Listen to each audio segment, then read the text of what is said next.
Swayam Prabha. Digital India. Educated India.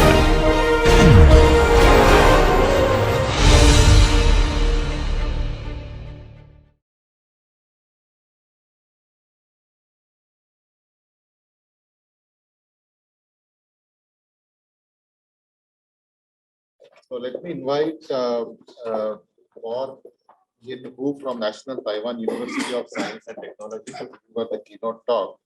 Let me briefly introduce him. So Bon Yin Hu is an assistant professor at National Taiwan University in the Department of Chemical Engineering. His research interests are process development, rigorous simulation, including process design, control optimization, intensification, heat integration, as well as database modeling. He has received several awards and recognitions. The recent ones include honorable membership of the Phi Tau Phi Scholastic Honor Society of the ROC in 2017 and 16.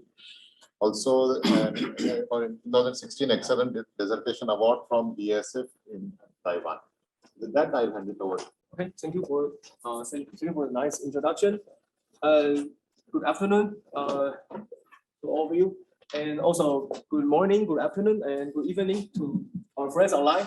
I am Bori Yu from National Taiwan University. Okay, so here's a brief introduction of myself. I transferred to National Taiwan University since this August. And previously, I was working in other universities, in Changdeng University for 3 years, and National Taiwan University and Science and Technology for ½ years. And my research focus are of these part, and you can see the word here. CO2 process, CO2 utilization process is one of the scope, and also doing biomass conversion processes, and also process intensification and solid residue treatment. Okay, and today's presentation will be about the CO2 issue. Okay, so the CO2 issue has bring serious climate changes during the past decades. So there are lots of statistics mentioning the increase in the CO2 content. Okay, in the CO2 content, and we can see that the increase in concentration in atmosphere, and also the global annual emission rate and average global temperature has been rising. Okay, so there could be many different targets within different stages of net zero emissions and by different years. Okay, so within the net zero emission scope, we have the concept of CO2 capture and utilization. So the CO2 capture means that we are capturing CO2 from the wasted gas, maybe from the different plants. Okay, and the CO2 utilization that refers to converting CO2 into useful chemicals. Okay, so that is how we know CCU. Okay, so here is the overall scope of the CO2 capture and utilization, and here's the chemical plants, and we capture the CO2, and CO2 can be used to produce many chemicals, and there are fuel chemicals and other chemicals. Okay, so fuel chemicals are referring to those liquid fuels or gas fuels, and that can be used to that can be used as a replacement of the current fuels. And also the other chemicals, there are commodity chemicals referring to those have low unit price and higher production rate, and also value-added chemicals, that is an emerging area of the CO2 study that with high unit price and lower production rate. Okay, and there are some key consideration when we are evaluate different CO2 utilization process. And the first one is the CO2 uptake. It means that how much CO2 can be used in order to produce a chemical to meet the demand. Okay, so it is important to meet the demand. Okay, the demand of the chemical, the higher demand, that is the better. Okay, and the theoretical uptake is also a very important issue. That can be calculated from reaction stoichiometry. It means that when producing a unit amount of chemical, and how much CO2 is used. Okay, and another one is the CO2 emission rate, and the amount of CO2 emission rate is defined as the amount of emission or reduction accompanied by producing a chemical.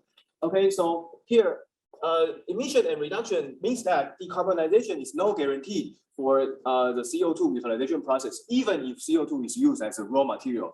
And the issue is in the indirect emissions that resulted from the heating or cooling inside the process. And there are different pathways for CO2 conversion. Okay, so the widely known pathway is hydrogenation. Okay, so the common products are hydrocarbons, the alcohols or gases. And the hydrogenation process can be processed with good reactivity and with high CO2 uptake. The high CO2 uptake is because the produced products is smaller. But the difficulty is that the hydrogen is expensive, and that always leads to economic burden. And the second one is the indirect synthesis of organic chemicals. The first step is to react CO2 with an active species, such as an epoxide, to become an intermediate. And the intermediates can then react with other species to form different chemicals, different organic chemicals. Okay, so if follow this pathway, the reactivity is also good, and the economy is not bad. But the difficulty is due to the complex process and the need of the highly reactive species, and we need to consider the carbon footprint that resulted from using these species. And the final one is the emerging one, that is to convert CO2 directly to different kind of organic chemicals. And for example, CO2 can be directly reacted with alcohols to carbonate, and also react with amines and alcohols to carbamate, and also others. And there's a direct organic synthesis. The atomic efficiency is good, but the difficulty is due to the very low conversion because the CO2 structure is very thermodynamically stable. Okay, so here is the overall introduction of the CO2 conversion pathway. Okay, so in order to evaluate these different CO2 utilization process, here is a methodology. And the first one is we develop a rigorous model for the selective conversion processes. Okay, so we will see different case studies. And the second one is we perform systematic optimization by minimizing the production cost. And the third one is we calculate the minimum requiring selling price, the MRSP. Okay, so based on the developed process using a predefined financial model. For example, we focus on the 15% internal rate of return, and that is the economic analysis. And finally, we evaluate the ability of decarbonization by calculating the CO2 emission per unit of product, per unit amount of product form, and that is abbreviated as CO2e. If CO2e is positive, it means that producing this chemical using CO2 is in net emission. Or if it's negative, it means that it's in net reduction. Okay, so then let's go to the part one. That are the reductive conversion routes for CO2. Okay, so the reductive conversion of CO2 means that the conversion is proceeded with the oxidation state of carbon center changes. Okay, so for example, from +4 to -4. There are several feasible paths, such as hydrogenation or epoxidation of CO2. And the corresponding products are methane, methanol, active fuels, or other carbonates, such as cyclic carbonates. And okay, so the good thing is that the good thing is that the reactivity is guaranteed, but the highly reactive species is involved, and it causes the economic burden from the process. Okay, so we have some examples presenting the reductive conversion. The first one is the CO2 methanation. Okay, so the main reaction is to react CO2 with hydrogen to become methane and water. And there are several possible side products such as carbon monoxide and methanol. Okay, and here, this process is widely known in literature, but the process studies are limited to simulate the process using a single process flow sheet. And the different and the alternative process structures have not been much addressed. So we proposed 8 process configuration, and we studied the performance of rigorous simulation, optimization, and control, and also CO2 emission analysis. And finally, we recommend the process like this. And this here is a 2-stage conversion process with the non-adiabatic reactor at first and adiabatic reactor follows. Okay, so the CO2e was calculated to be negative 3.1 to 3.3. It means that producing methane, producing 1 kilogram of methane leads to a net reduction of CO2 to be 3.1 to 3.3 kilogram.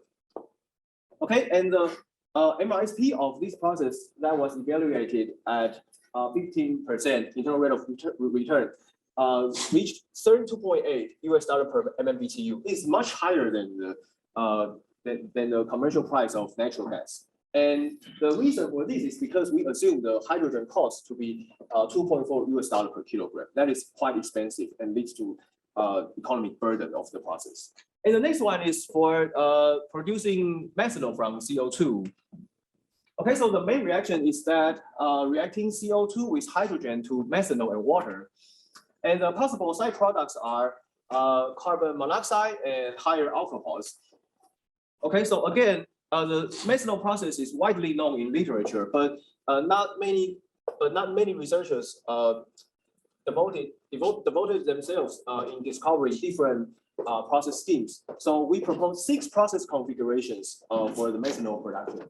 And we recommend this case that is also 2-stage, but with non-adiabatic reactor at first and the adiabatic one follows, and with speed split. Okay, so after designing the process with optimization and economical analysis and CO2 emission analysis, we have the index, the CO2e, to be negative 1.2 to 1.3. And the MRSP was calculated to be $0.968 per kilogram.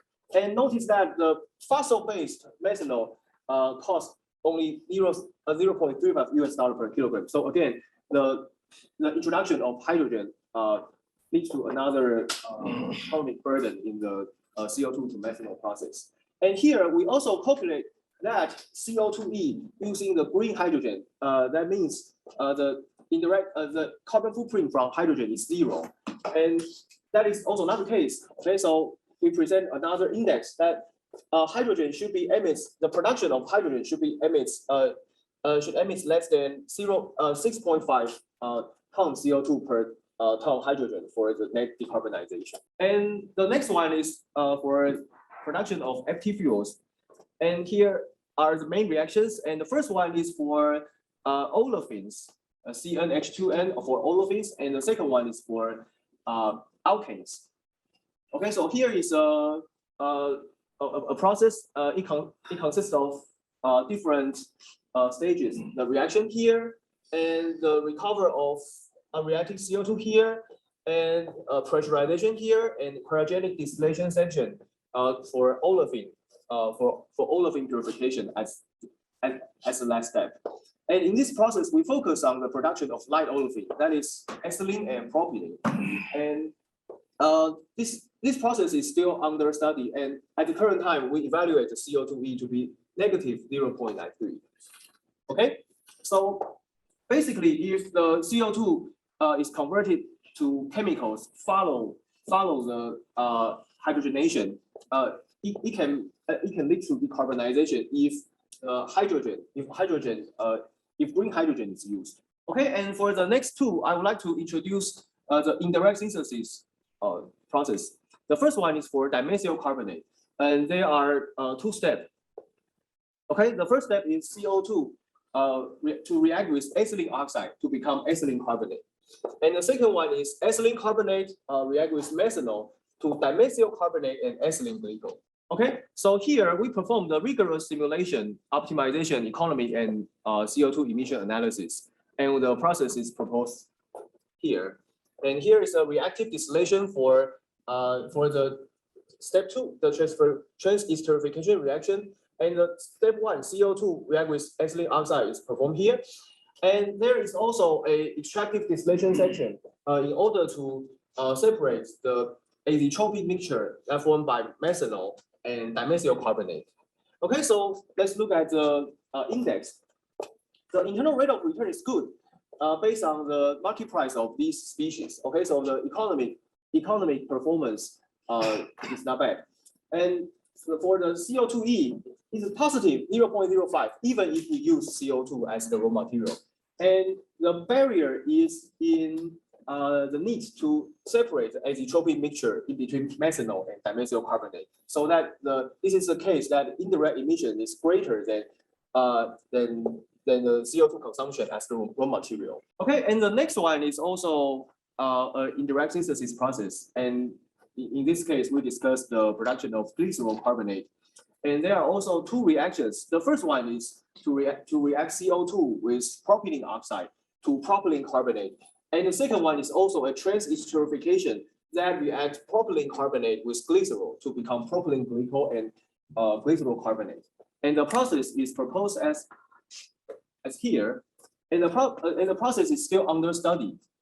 Okay, so firstly, we can have the glycerol conversion to be around 45% per pass. And the CO2e, we are still calculating that. And because the glycerol conversion is not high, we need to have a careful design on the recycled structure. Okay, and let's go to the part 2. It's the non-reductive conversion of CO2. Okay, so opposite from the reductive conversion, the non-reductive conversion process the reaction without the change of the oxidation state. Okay, so there are feasible paths. For example, CO2 can be reacted with alcohols to organic carbonates, and react CO2 with alcohols and amines to organic carbamate, and react CO2 with amines to ureas. Okay, and the common products are water. Okay, so as I mentioned, the structure of CO2 is very stable. So these three process pathways will be limited by the chemical equilibrium. Okay, so we need the intensification strategy. For example, we can use the membrane reactor for in situ water removal, or physical, and or we add a physical or chemical dehydrant to react with water along as the reaction proceeds. Okay, so when it comes to non-reductive conversion of CO2, it is necessary to mention a very famous team in Tohoku University that is led by Professor Tomishige. And they have been working on this topic for over 20 years, and they have discovered over 50 non-reductive paths and evaluated over 30 chemical dehydrants. And they also reported that using 2-cyanopyridine can provide a satisfactory intensification of the process. Okay, and so for the following case studies, we disclose some processes based on non-reductive conversion using the reactive system developed by Professor Tomishige and with the 2-cyanopyridine as the chemical dehydrant. Okay, the first one is to convert CO2 to diacetyl carbonate, and the main reaction is to convert CO2 to with ethanol to diacetyl carbonate and water. And the second one is to provide water removal with 2-CP, 2-cyanopyridine, and 2-cyanopyridine react with water to become 2-picoline amide. Okay, so from the chemical structure, 2-cyanopyridine is to have a cyanide group attached on an aromatic ring. Okay, so if react with water, it becomes the amide group attached on an aromatic ring. Okay, so we have the process like this. Okay, so prior to our study, to our knowledge, there has been no previous contributions developing the process of this pathway. So here we perform the kinetic regression, and we have the physical properties estimate using Cosmo-based calculation. And we design the process and we optimize the process, and we calculate the index to evaluate. Okay, so the CO2 emission, CO2e is negative 0.237. So it means that the process can be a little bit carbon negative. And for the MRSP, the calculated value of DEC is was in between 2.56 to 6.09. And then as there are many non-reductive pathways for possible conversions, and we propose a screening method. Okay, and the reason is that previous studies focus on whether the reactions occurs or not. Okay, so in order to push the reaction to occur, some previous experiment incorporates the use of a reactant that forms azeotrope in between the products and leads to difficulty in product separation, and that is not the focus. And other experiment were also performed under such a industrially irrelevant conditions. For example, using one reactant in huge amount of excess. Okay, so in considering this, we developed rules for screening the possible processes in order to perform the simulation study. And in general, we are going to screen on three criteria. The first screen is to delete those processes forming azeotrope in between the reactants and products. And the second one is to delete those processes with poor selectivity. And the third one is to delete those processes with only without the information about being operated under reasonable reacting conditions. Okay, so we have 15 pathways to be screened, and I will focus on the production of carbonate and carbonate. Okay, here are the 15 routes that we considered. So 7 for carbonate and 8 for carbamate. Okay, so the carbonate CO2 react with different kind of alcohols to become different kind of carbonate and water. And for the production of carbamate, CO2 is reacting with different alcohols and amines and to become the corresponding carbamate. Okay, so after performing the screening method, only three routes pass on. Okay, so here I list the reason that a given pathway, why the given pathway did not pass the screen. For example, the azeotropic is here, and the selectivity is here, and also the huge excess ratio used in the previous experiment. Okay, so for the 3 pathways that pass the screen. Okay, so there are 2 for carbonates, and the screen and the route 1 is the production of dimethyl carbonate, and the second one is dipropyl carbonate, and also the number 15. Okay, number 15 is the production of isopropyl N-phenyl carbonate. Okay, so in the following, I'm going to present these 3 processes, and because of the lack of kinetic data, the reactor in these 3 processes were developed by specifying the yields that report right on the experimental results. Okay, so the first one is the CO2 to dimethyl carbonate process via the non-reductive pathway.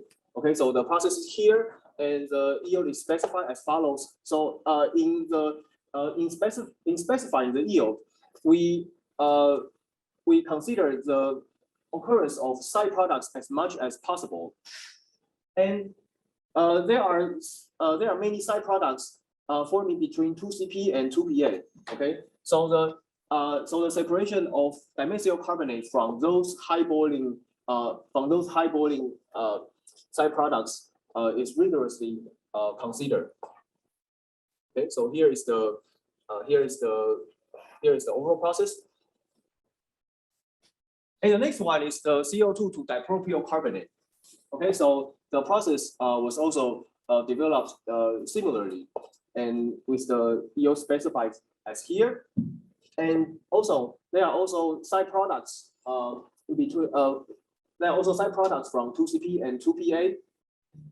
And the separation of DPC from those side products was rigorously considered. And the next one is for isopropyl N-phenyl carbamate, and we abbreviate it as IPPHCM. And there are more side reactions compared with previous two. So the complex composition at the reactor outlet complicated the separation section of the process. So we have many columns. We have many columns to consider the purification of the product, which is IPPHCM. And here is the economic comparison of these non-reductive pathways. And okay, for DMC, it seems that using the non-reductive conversion, it is very economically unattractive. Okay, because the market price of DMC is less than $1.5 per kilogram, but the MRSP in this case is almost 3 times. And for the DPC and DEC, the MRSP are comparable to the market price. Okay, for IPPHCM, there is no open data available, so only the MRSP was reported. And in calculating the MRSP, we discovered that there are 2 economic hotspots, and the first one is the cost of 2CP. Okay, the cost of 2CP, and the second one is the residence time. There's a long residence time that required for the desired conversion. Okay, so in the base scenario, we set the 2CP. We set the unit price of 2CP to be $10 per kilogram, and the residence time to be 16 hours because we scale up the process from a batch experiment.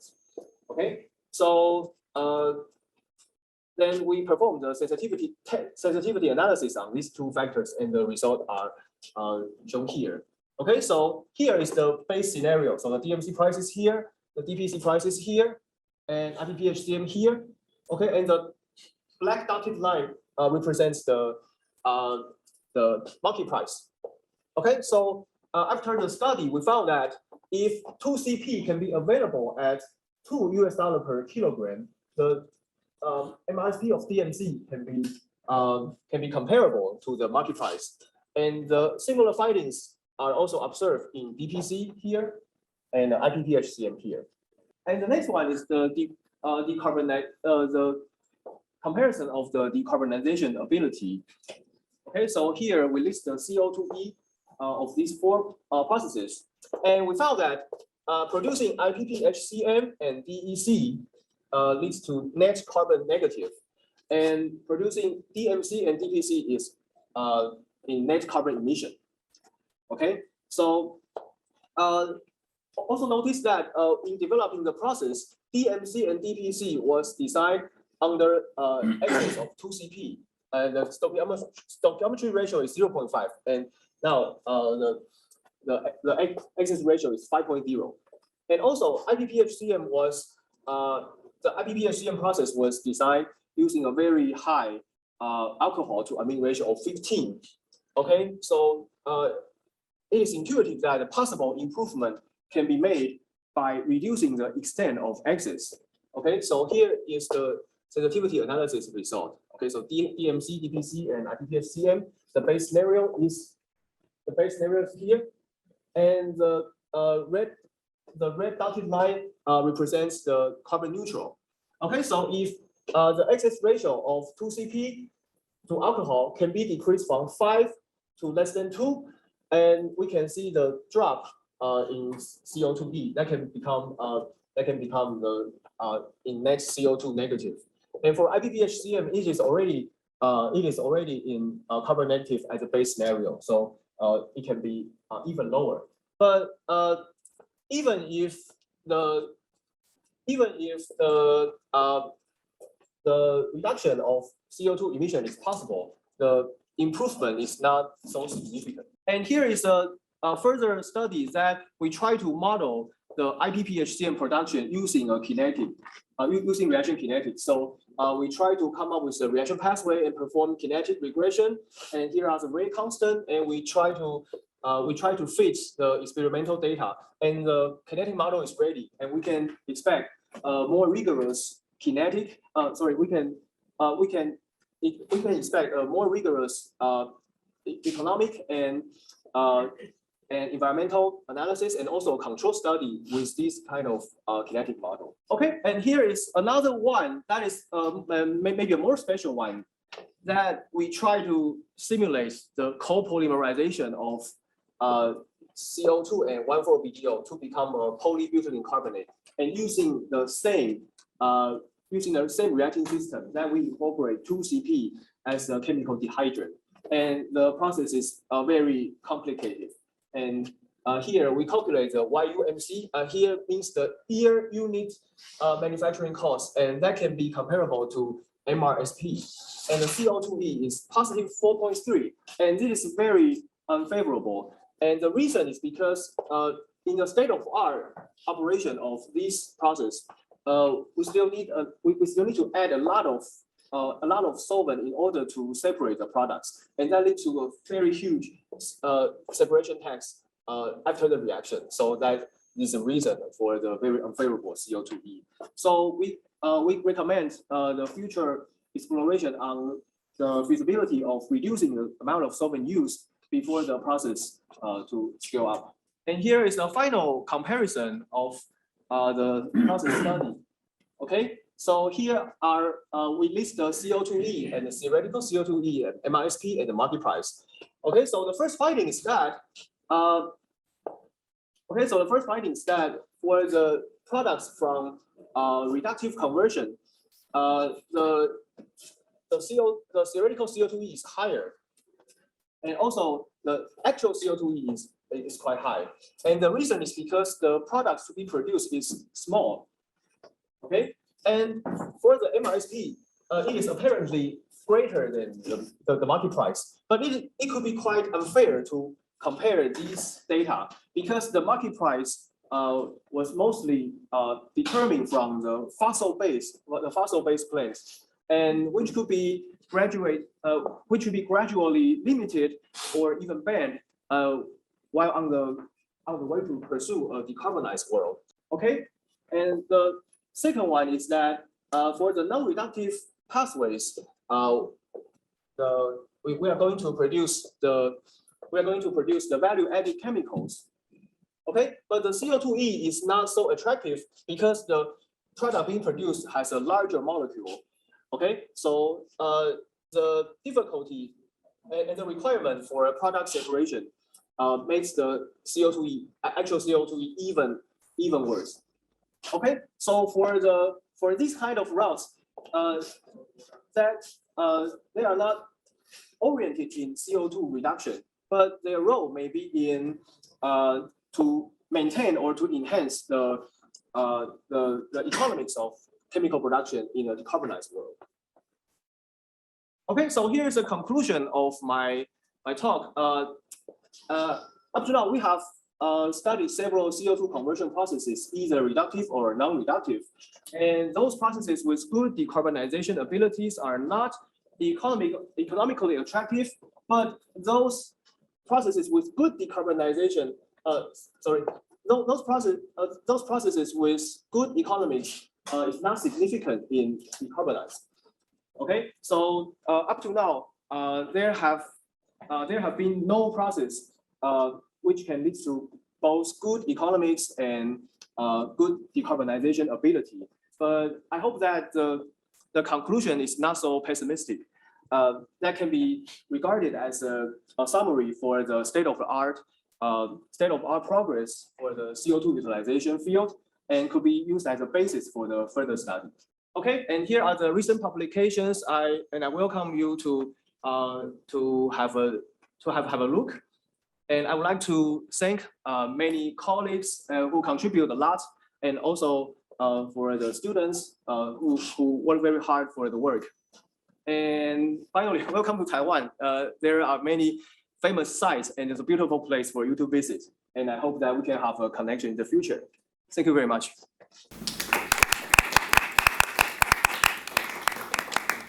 Thank you very much for that comprehensive overview. Time for questions? Yes. Also, Maréchal from EPFL in Switzerland. I'm surprised that you are not presenting all the activity, the CO2 reduction with the use of electrochemical processes. So everything which is using co-electrolysis. So CO2 plus water and electricity. Yes. And because if you consider the hydrogen, then you either start from methane, Yes. hydrogen and have the CO2. So then you have to make an overall analysis, or you start from water to produce the hydrogen that you need, remove the oxygen. For our current study, we just assume that hydrogen is a green hydrogen, and that can be produced from water electrolysis using green electricity. But so we understand that using the green hydrogen is very difficult, and it's really difficult to have a hydrogen that leads to no carbon footprint. And so the next stage of our study is to identify what is the tolerable CO2 emission that can be associated in production of hydrogen. But why not then do an integrated approach? So in which you integrate the electrolysis into the process itself. Sorry, integrate? You integrate the electrolysis. So the co-electrolysis, so Electrolysis, okay. CO2 plus water gives CXHY Okay. and oxygen. Okay, maybe in the future, maybe for the next step. Thank you. And if I may, I have another question. So you close the energy balance by burning something? The energy balance is close, but we do not perform the overall energy balance because we have the external energy input. For example, the color boiler here and the cooler heater here. That requires the external input of energy. Yeah, but so it is supposed to be supplied by burning something? Yes, and that related to indirect emissions, and we consider the production of this utility from carbonaceous fuels, majorly from natural gas. Natural gas. Yes. Without CO2 capture. Currently without CO2 capture. Yeah. Would be nice to do it, right? Very nice presentation, Professor. Two questions. First question is, so you showed some kinetic models. Kinetic but- model?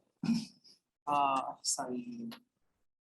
You use some kinetic equations, right? You fix some data. My question is, like, first, did you start with equilibrium models to elaborate the best case scenarios? This one? This is only for the site reactions? We simulate this one based on the published kinetic data in the literature. But for the previous process design, we just specify the yields that obtained from the experiment.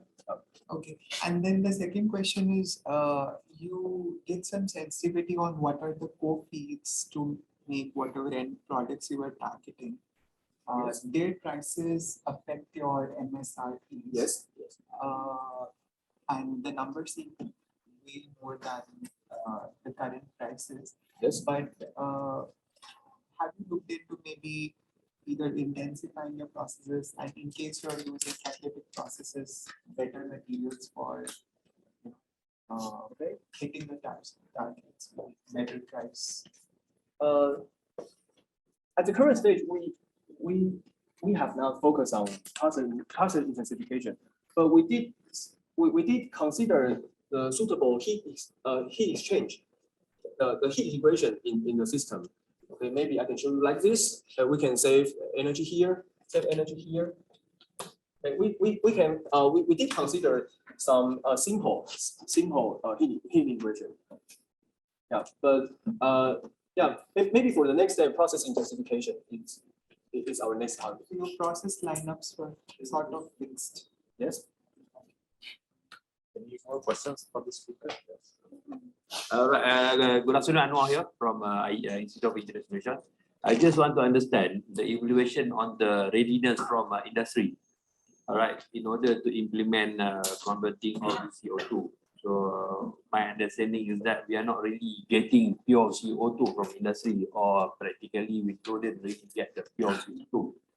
So was there any study or evaluation that has been performed in order to evaluate the readiness from industry to get all these source with raw CO2, as well as of course the final product that you are producing? So any evaluation in terms of readiness? Of course, the readiness on the feedstock is where to get the CO2. Readiness on the product is that analysis in terms of the demand, the product they're going to produce. In my opinion, I think that for the industrial readiness, we can first focus on those products with high demand. Okay, for example, methanol, and but for the other